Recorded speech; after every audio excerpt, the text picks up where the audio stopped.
To God be the glory. Hello there, everyone. I'm Apostle Jonathan Ferriol, and I would like to welcome you in this new edition of the Apostles' Take. And today, we are going to be talking about the subject that is quite controversial, but at the same time, it is something that is very much illuminating. At ang paksang yan ay sinasagot ba ng Diyos ang lahat ng mga panalangin. And joining me today in this podcast are our two speakers and hosts of Prayer Power program of the Pentecostal Missionary Church of Christ in the Fourth Watch. First on my right is Pastor Lyndon Danoog. Praise God. Hello po, Apostle, and thank you for having us here.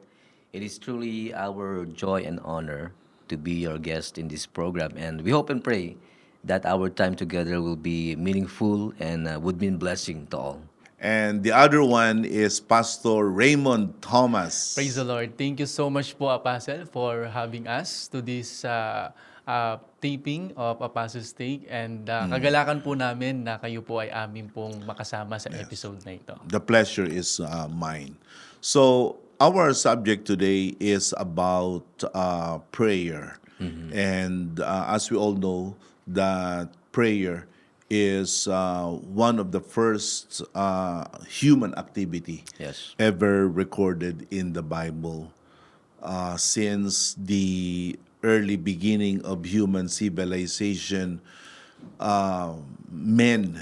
humanity has been engaging in prayers, calling out to the supernatural, unseen, invisible, yet real God. Amen. And prayer is a vital part of many religious belief system, regardless of one's faith.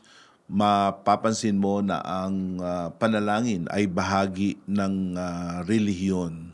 Sa katunayan, kung walang panalangin ang isang relihiyon, ay hindi natin matatawag na isang religious system. Opo. Because prayer really occupies that central part of their customs and their practices. And speaking of prayer, the Christian faith in itself is a faith that recognizes the existence of a good, powerful, benevolent God. And Amen. that's the reason why we call out to Him and we pray. Lalong-lalo na ang pananampalatayang maka-Kristiyano at maka-apostol, makikita natin sa kabuuan ng bagong tipan, sa mga sulat ng mga apostol, sa mga pagtuturo mismo ng ating mahal na Panginoong Jesus, ang kahalagahan ng pananalangin. Jesus Christ Himself said that you must watch and pray Yes. so Amen. that you will not fall into temptation. And so prayer is one of the most Christ-like activities, practices that Yes. one can ever engage into. And the apostles, on the other hand, they also champions and emphasizes prayer, particularly Apostle Paul, Yes. when he wrote to the Thessalonian church, when he said that you must pray without ceasing. I mean, Amen. he cannot get any clearer than that na manalangin kayong walang patid. Yes. Amen. Ibig sabihin, talagang manalangin kayo sa bawat panahon at sa bawat sandali na mayroong bukas na pagkakataon sa atin. So, and we in the PMCC Fourth Watch, we say this with all humility, that we are one praying church. Amen. Amen. Every day, we have our corporate prayer meetings. We call that morning devotion. We have weekly prayer meetings. Amen. And we practically pray with all kinds of prayers whenever we gather as a community or even individually. But even though prayer is widely practiced and believed, yet there is still a lot of mystery Yes. into it. Yes. And Apostle, we thank the Lord because in the PMCC Fourth Watch, those mystery was fully understood dahil sa matalinong pangangasiwa ng banal na Espiritu sa atin, sa matalinong pangangasiwa niyo po bilang aming apostol. Kumbaga, higit na naunawaan natin yung lalim at kapangyarihan ng panalangin. That is something we attribute to the wisdom of God given to His Holy Spirit to us through our leaders, that when we pray, we are not second guessing anymore. Amen. We are not throwing the dice. Yes. In other words, pero ang ating pananalangin ay may katiyakan. Amen. Amen. Sapagkat sinusunod nito ang tinatawag na modelo o halimbawa na ginawa ng Panginoong Jesus at ng mga apostol. Amen to that, Apostle Jonathan. And we are just so blessed because in the PMCC Fourth Watch, we are a living apostle na dito po ginagabayan niyo po kami kung paano po kami kung paano po kami dapat lumapit sa trono ng biyaya ng ating Panginoon. Yes. You know what? In the book of Acts, it is mentioned that apostles are meant to be fully invested in word and prayer. So, rarapat lang, likas lamang na kung mayroong magtuturo sa atin ng tamang paraan ng pananalangin, walang iba kundi ang mga sugo ng Diyos. Amen. Amen. But then again, this is what we need to also explain in a better way Amen. to our viewers out there and to our fellow brethren as well concerning prayer. I don't know about the two of you, but have you ever had that kind of experience wherein you're praying and it seems that your prayers are hitting a blank wall na para bagang Yes. like my prayer isn't really registering the way Yes. we want it to register and to have, we don't leave the throne of grace with that impression na God has heard that. Kasi Yes. merong, sa aking karanasan, let me go first, na may mga panalangin ako na the impression that it leaves on me isn't that strong. But may mga panahon na after I was done with prayer, the impression was strong to me by the Holy Spirit, almost literally impressing on me that, yes, your prayers has been heard. So, take comfort in that. Yes. May mga pagkakataon na Apostle talaga na bilang tao talaga, meron tayong inaasahan na mga resulta, meron tayong inaasahan na mga output ng ating prayer na yun yung ipagkakaloob ng Diyos sa atin. We are anticipating na ito yung pamamaraan na ibibigay ng Diyos sa atin. Then all of a sudden, nag-iiba yung parang pagtugon ng Diyos sa atin. Do you doubt? Do you get frustrated when you have prayed so much for one thing, for something, and then the result is Yes. the exact opposite Yes, of what you Apostle. have prayed for? There's a doubt, Apostle. And not on God, but sa part ko bilang isang tao.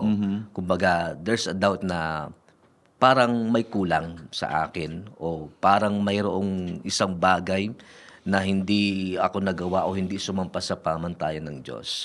Kumbaga, I have this understanding na kung bakit ang pagtugon ng Diyos ay parang malayo.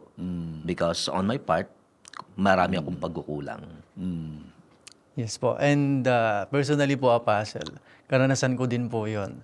Dahil ako po bilang lingkod ng Diyos, hindi naman ibig sabihin na ikaw ay matagal na sa church ay hindi ka na makakaranas ng iba't ibang mga trial sa buhay. Pero by the grace of God po, Apostle, patuloy kong nagiging karanasan yung pagpapalakas and answered prayer mula sa ating Panginoon. And minsan may mga anak... Can you say that all your prayers are being answered? Yes po, Apostle. Really? Like affirmative, positive? Yes po. Oh, that's good. I think you should be the only one to pray for the whole church then. Huh? Well, I mean, that's your, that's your experience, and I do not want to diminish that. But honestly speaking, there are times that I would say, speaking of that sense of unworthiness. Yes, po. So I can relate to that. Na you feel unworthy, you feel unqualified. Yes. May mga times na nananalangin ako, ganito ang aking panalangin, Panginoon, wag na tong panalangin ko. Wag mo nang pakinggan to. Yung panalangin na lang ng mga banal, ng mga matuwid. Siguro naman, mas matuwid sila kaysa sa akin. So, dinggin mo, Panginoon. So, I have those occasions Yes. wherein I say, like, I'm not worthy to be heard by God.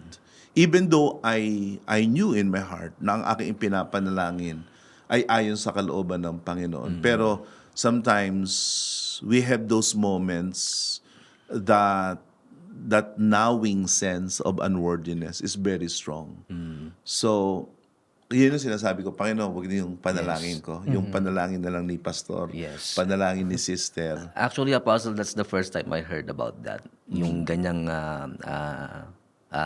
pagnanasa na yung di bali nang ang panalangin mo ay i-ignore ng Diyos para lamang mabigyan ng pagkakataon na ang panalangin ng iba ay mapakinggan. Kasi, alam ko rin kasi na yung pinapanalangin ng iba ay yun din ang panalangin Opo. ko. So, yung ganung bagay ba? But at the same time, I always leave the presence of God after prayer with that healthy degree of comfort and peace.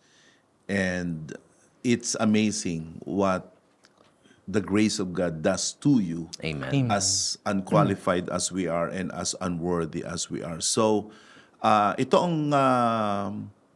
ang masasabi nating malaking katanungan sa isip ng mga tao. Lahat ba ng panalangin ay tinutugon ng Panginoon? Well, we have an answer for you. The answer is no.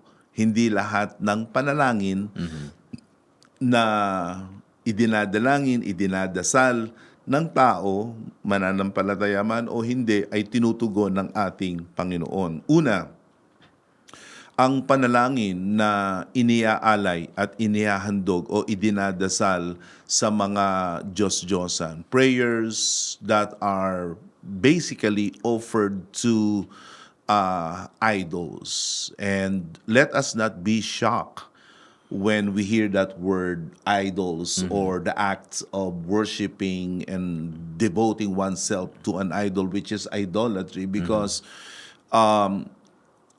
even the ancient primeval form of idolatry continues in our time. Maraming mga tinatawag na Diyos-Diyosan, Totoo po. and idolatry is Yes. Oftentimes made into physical manifestations such as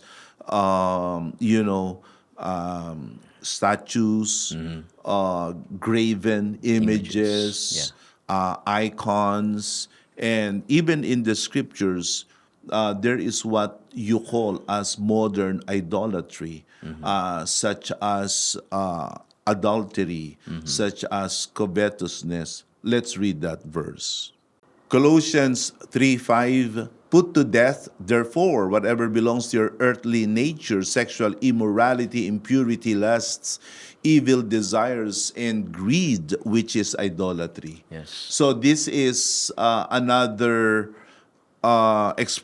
demonstration of idolatry na hindi lamang yung mga rebulto, mga inukitang larawan. And let me tell you this, that there is a gazillion types of religions out there, at lahat ng yan ay mayroong mga iba't ibang mga rebulto, iba't ibang mga inukitang larawan. May mga tumatawag sa iba't ibang espiritu sa kalikasan, may mga tumatawag o nananalangin sa kanilang mga ninuno, at mayroong mga nananalangin sa mga puwersa ng kalikasan, sa hangin, sa araw, sa buwan, sa bituin, sa tubig. Ang lahat ng ito is actually a form of idolatry, and Yes. there is, in the words of the Apostle Paul, there are idols that we keep in our heart of hearts. These are our base instincts, such as sexual immorality, impurity, lusts, evil desires, and greed. So when we are engaging in these kinds of idolatrous beliefs and practices, our prayers are actually not offered to God, but Yes. they are offered from one's vantage point as an idolater. So masasabi natin na ang panalangin ng sumasamba sa mga Diyos-Diyosan, the prayer of an idolater isn't going to be heard by God. Yes. Even if they attribute that to God. I mean, it can be sheer luck, but it is not an answer from God. So, Yes. sa panahon noon ni Elias, may mga propeta si Baal na gano'n na lang ang kanilang pananalangin. They were really into their prayers. They cut themselves and they prayed long prayers to no avail. God didn't hear their prayers. Yes. Only the prayer of Elijah to the living true God, Father of Abraham and Isaac and Jacob, was heard. Yes, and so Apostle, we need to understand that idolatry is far deeper and wider than stone statues, because it reaches to our habits, it reaches to our daily activities, na without our awareness, may mga pagkakataon pala na ang tao ay nakakasamba sa isang bagay, sa isang gawain, sa isang pangyayari sa kanyang buhay na wala siyang kamalay-malay o wala siyang muwang. Yes. Again, ang ating o ang panalangin ng ibang mga tao, ito man ay alam nila o hindi nila alam, ay nanggagaling sa kanilang idolatrous heart, and yeah. idolatrous mind. Yeah. So, not all prayers are the same. And not all prayers are seemingly benign or innocent. May mga prayers talaga na ipinapanalangin ng isang tao, bunga iyon ng kanyang pagsamba sa kanyang anumang Diyos-Diyosan ng kanyang sinasamba. Ito man ay mga rebulto, inukitang larawan, ito man ay sa mga espiritu ng kalikasan o sa mga ninuno, o ito ay mga Diyos-Diyosan na nasa sa loob niya. Yeah. He could be praying from his lustful desires. He could be praying from the impurity of his heart. He could be praying out of his desire to gain more, such as greed. Yeah. That prayer isn't going to be answered by God. And the second prayer that God doesn't answer is the prayer that is hypocritical. Ito yung panalangin na masasabi natin ay punong-puno ng hypocrisy. Yeah. At ito ang... So when can we say that a prayer is hypocritical or full of hypocrisy? In the book of Isaiah, let's read that. In Isaiah chapter 1, beginning in verse 13 until verse 15, it says there, "Stop bringing meaningless offerings. Your incense is detestable to me. New moons, Sabbaths, and convocations. I cannot bear your evil assemblies. Your new moon festivals and appointed feasts, my soul hates. They have become a burden to me. I am weary of bearing them. When you spread out your hands in prayer, I will hide my eyes from you. Even if you offer many prayers, I will not listen. Your hands are full of blood." And let me continue reading to verse 16. "Wash and make yourselves clean. Take your evil deeds out of my sight. Stop doing wrong." So this is a very revealing example of a hypocritical prayers. Ito yung mga panalangin na sa panglabas na kaanyuan ay parang tama at parang wasto.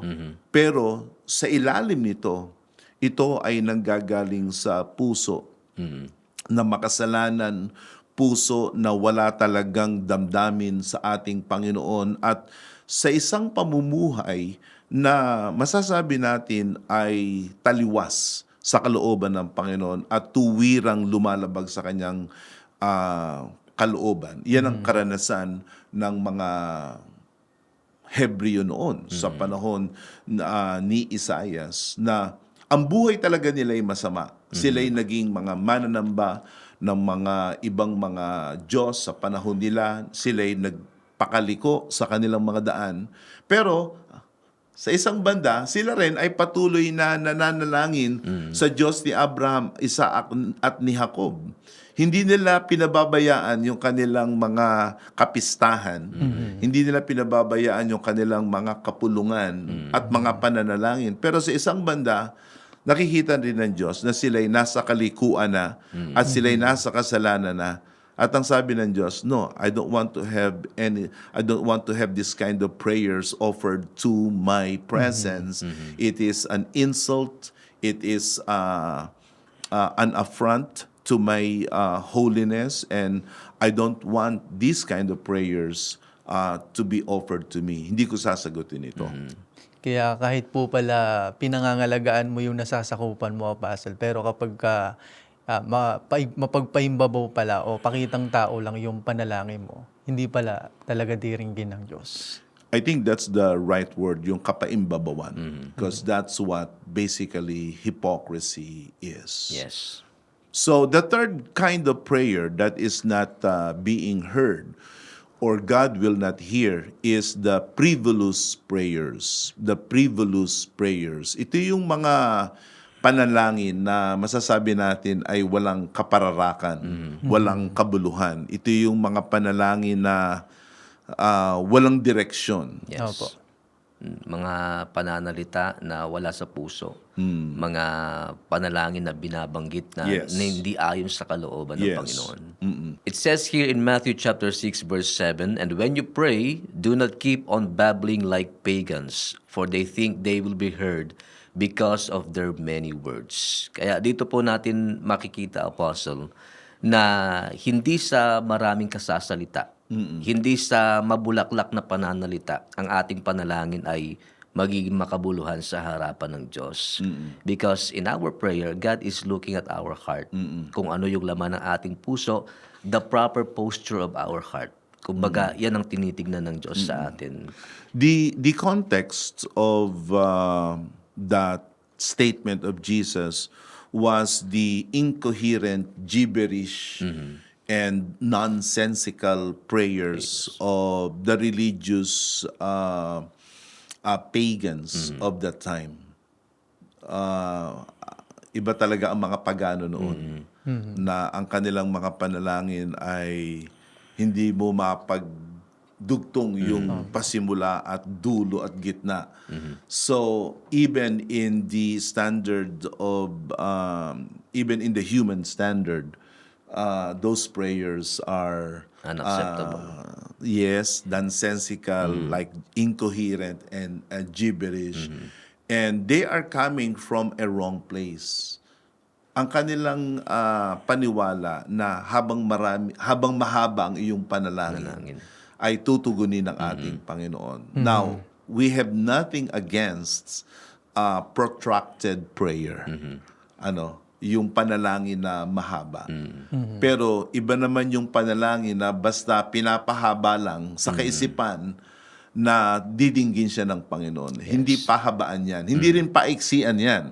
Kasi may mga nagsasabi na, ako, maiksi lang manalangin. Well, if that is something that works for you, why not? But what is important is we base our prayers in the express, written, and taught will of God in the Scriptures. Praise God. And we should not pray like the pagans of the ages and the pagans of long ago, nor we should pray the prayers of the pagans of today dahil may mga pagano pa sa ating panahon ngayon. So, frivolous prayers are not gonna be heard by God. Yung mga panalangin na walang kapararakan, mga panalangin na walang kahulugan, masasabi natin. Yes, and this is something we are thankful about, Apostle, because in the church,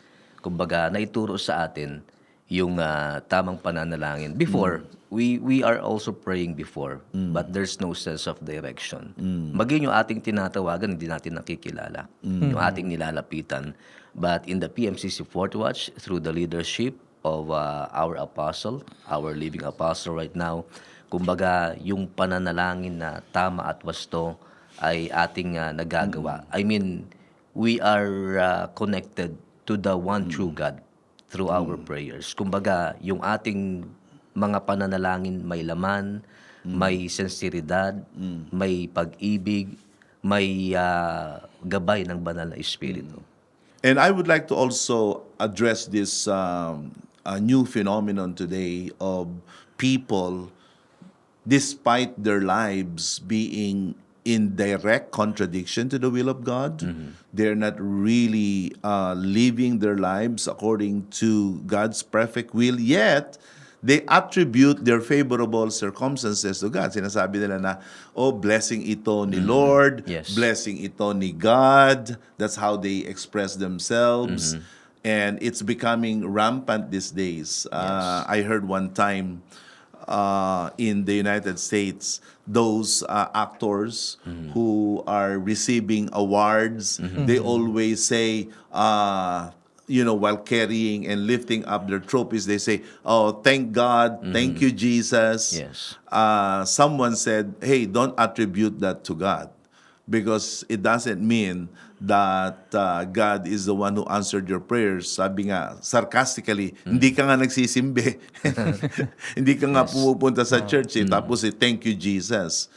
But I think that is something that we need to get enlightenment from the Scriptures.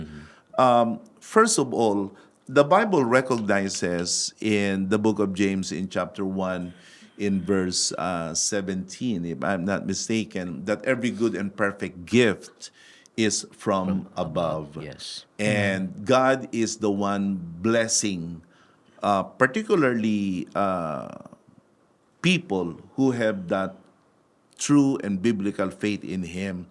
But at the same time, this might come as a shock to some people, that God also does good things to people that do not have faith in Him. In the book of Matthew 5:45, wherein it says there that He sends rain and He sends sun Yes. to both the unrighteous and the unrighteous. Yes. And in the book of Romans chapter 2 verse 4, that God is patient, He is tolerant, He is Amen. kind even to the worst among us. Yes. And He does that so that we can be able to turn to Him in repentance. Sa Yes. theology, ang tawag nila yan ay the divine providence of God. Providence. That in His divine providence, sa kagandahang loob ng Diyos, pinaparating niya ang mabubuting bagay Yes. maging sa mga tao na ang buhay ay liko, baluktot, Yes. malayo sa Kanya upang sila ay magsisi. Yes. Pero hindi yun nangangahulugan na ang panalangin talaga nila ay tinugon ng Diyos at tinugon ito ng Diyos sapagkat ang Diyos ay nalulugod sa kanila. Yes. I think, Apostle, this is the common grace that every people get to receive from the Lord. Yes. Na the life support every day, yung kanilang pangangailangan sa araw-araw, yung pangunahing magsusustento sa kanila sa araw-araw. Kumbaga, it is already given. Yeah. Yan In ang- other words, hindi nila kailangan manalangin pa. Yes po. Para umulan, para umaraw, para magkaroon sila ng pagkain. Yes. Hindi mo na kailangan ipanalangin to regardless of your spiritual status before God.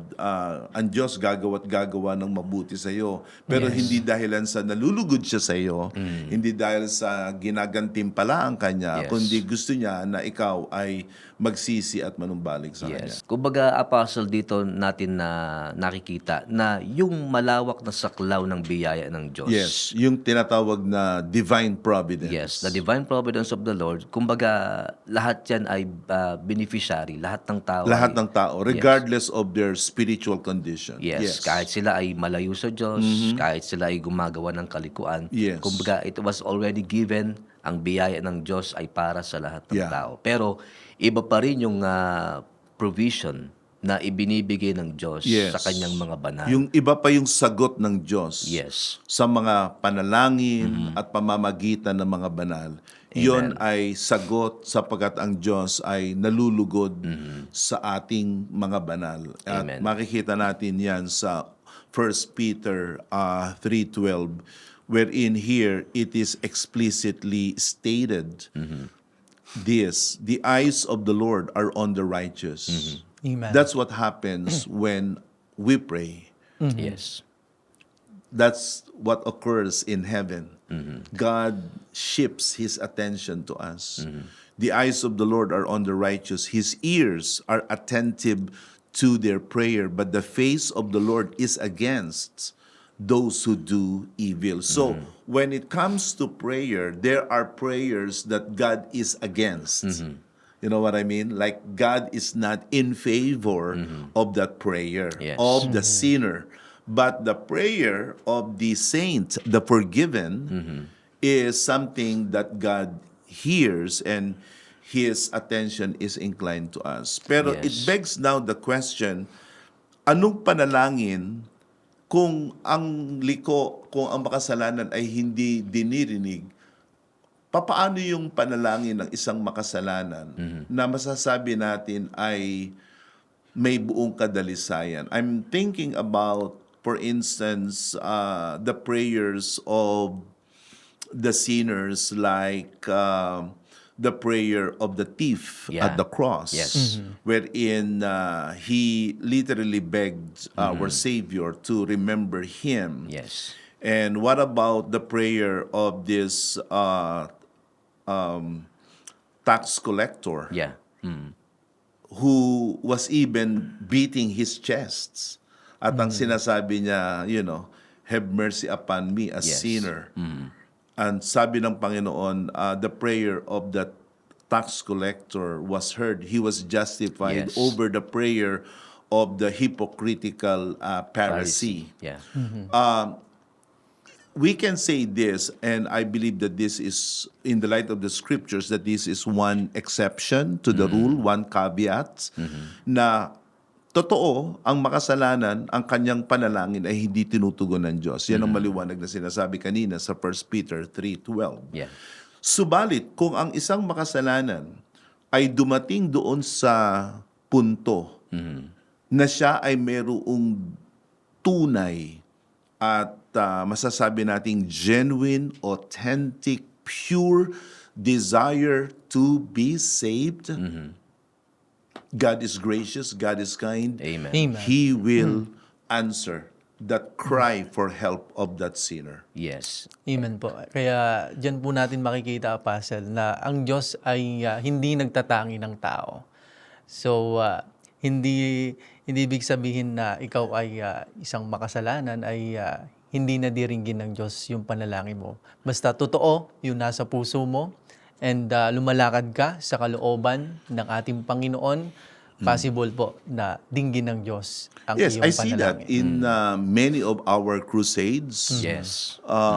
Basically, sinners are the people that we are preaching to.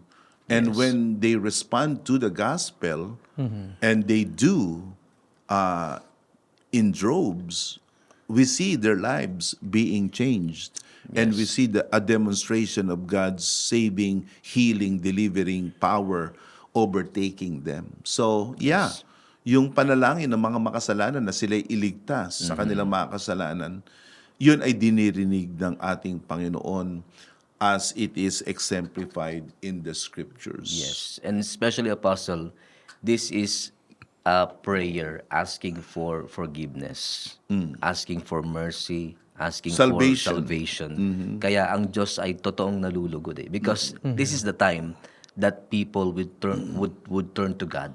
Kumbaga, finally, people will decide to be with the Lord. Yes. Kaya ang Diyos ay totoong sumasagana yung kanyang awa. Amen. Kaya kahit gaano kalalim yung pagkakamali, yung pagkakasala, God is ready to accept them. Yeah. So if there are prayers that God doesn't answer, or prayers that God is against, what then are the prayers that God listens to? And what kind of prayers does God give favor to? First and foremostly, it is none other than the prayer of the believers that are according to God's perfect will. Amen. We can read that in the book of 1 John in chapter 5 in verse 14. This is the confidence we have in approaching God, that if we ask anything according to His will, He hears us. Praise God. So, it is as clear as daylight Amen. na yung panalangin ng mga banal na ayon sa kalooban ng Diyos, yon ang kanyang dinirinig. Praise So, ang panalangin dito ay ipinapakita sa atin na ito ay pagpapasa ilalim sa kalooban ng Diyos. Amen. Yan talaga ang true essence of prayer. That prayer is recognition. It is an acknowledgement that the will of God is far better, far superior, and far God-glorifying than yours. Amen. And we must submit.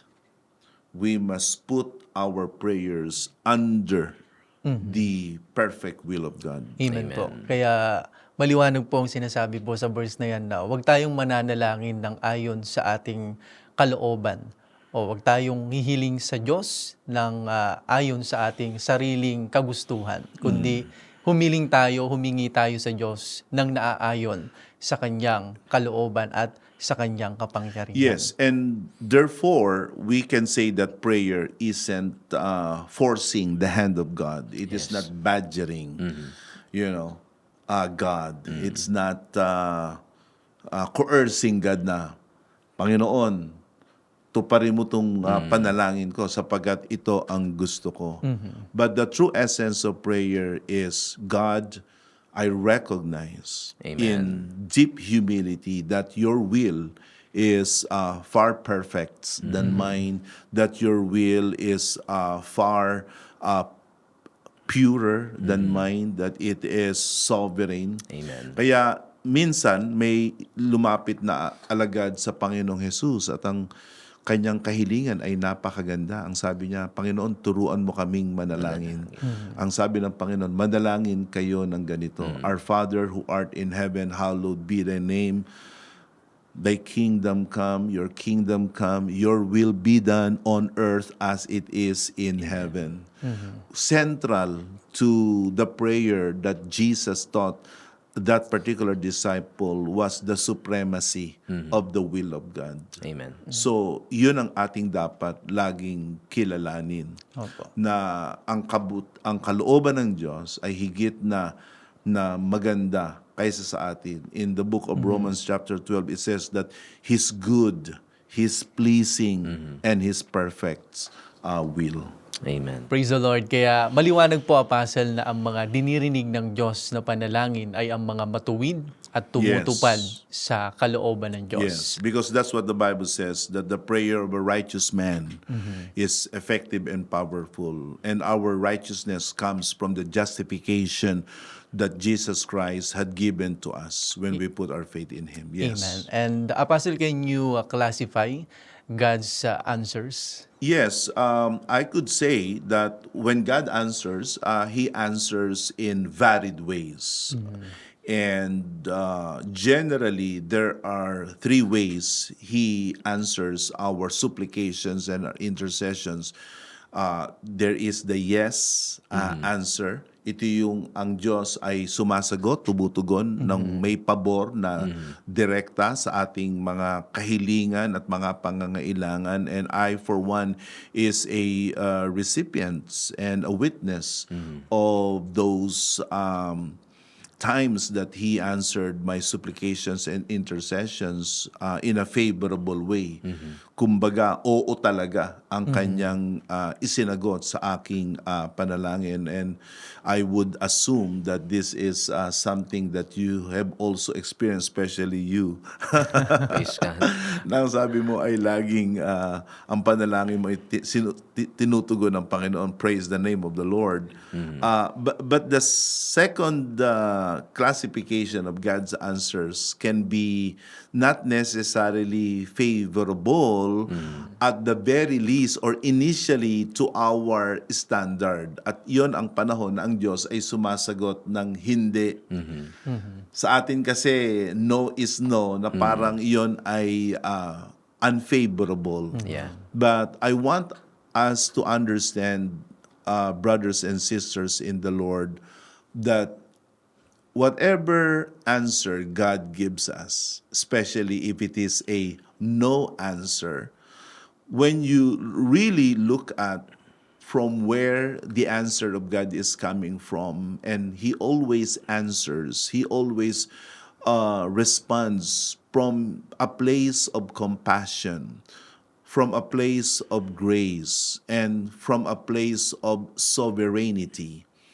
Whatever response God gives to your answers, it is always loving, it is always gracious, Amen. and it is always sovereign. Amen. Amen. Just give it some time that whatever response He gives to you, especially if it is a no response, it is actually still favorable to you. Yan ay karanasan ni Apostol Pablo. Yes. He was afflicted with a thorn in his flesh, a messenger of Satan. 3 times he pleaded the Lord for our Lord to take that away from Yes. him. But technically, God said, no, you keep it. Kasi alam ng Diyos kung bakit kailangan ni Pablo yung tinik sa laman na yon para hindi siya maghambog. Yes. Opo. At alam naman natin na ang kahambugan, ang pride, is the one that is the typical precursor to one's downfall. The Bible says that Yes. pride comes before destruction. Ayaw ng Diyos na si Pablo ay lumagpak, bumagsak, dahilan sa napaka-yamang mga pahayag na kanyang tinanggap. So, to keep His servant in check, binigyan ng Diyos si Pablo nitong tinik sa laman. Na sabi naman ni Pablo, ayoko. Sabi ng Panginoon, hindi. You keep it. Yes. Pero wag kang mag-alala. I'm gonna make my grace sufficient for you. And so, we can see there that despite the no response of God, God is still gracious. Amen. At yun ang gusto kong ipaunawa sa inyo, mga minamahal kong mga kapatid sa Panginoon. Yes, let us jump up and down and shout all our praises when God answers our prayer with a yes. But even if He answers us with a no, never dispute nor never doubt God's gracious and loving and sovereign character. He never becomes less than He is. God will always be good.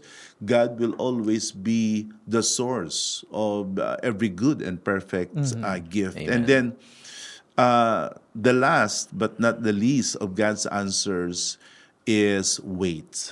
Maghintay. Yes. Maghintay.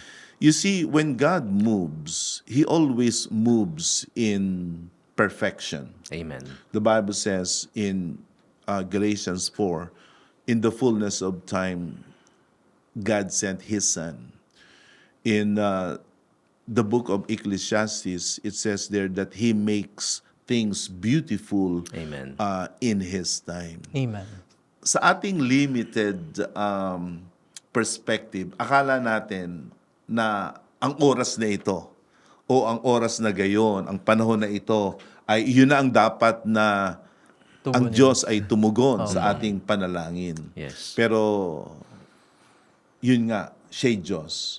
Siya lang nakababatid ng lahat ng bagay. God is the only one who is in a position to really see the big picture, the grand scheme of things, sabi nga nila. Tayo hindi eh. We could only see at the tip of our noses. Yes. Naranasan ko yan, lalo na sa pagbili at pagtawag sa Panginoon na makakuha ng bahay-sambahan. Pag nakakita kami noon ni Presbyter Tess ng bahay-sambahan, ito na, bilhin na natin ito.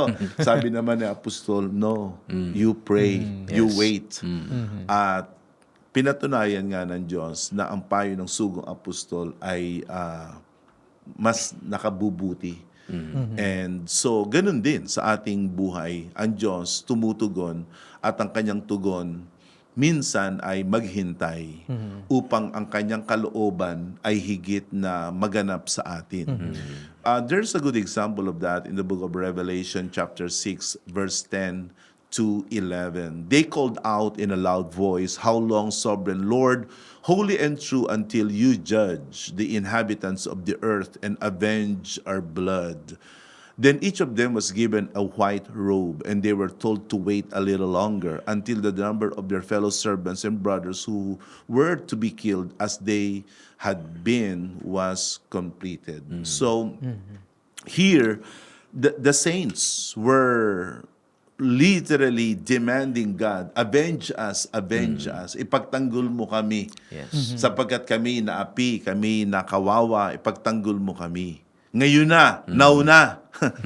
Ang sabi ng Panginoon, no, you wait a little longer. Yes. Kailangang meron pang maganap na mga bagay. At yan yung kaganapan ng inyong mga bilang. And so, we can also somewhat put that scenario in our own circumstances, that there are times we feel we are victimized by people's action, or sometimes it is circumstances in our lives that makes us feel victims. Kumbaga, parang nararanasan minsan natin na tayo ay pinagtakluban ng Langit at lupa. ng langit at ng lupa, at parang tayo si aping-api, at parang tayo ay si kaawa-awa, Opo.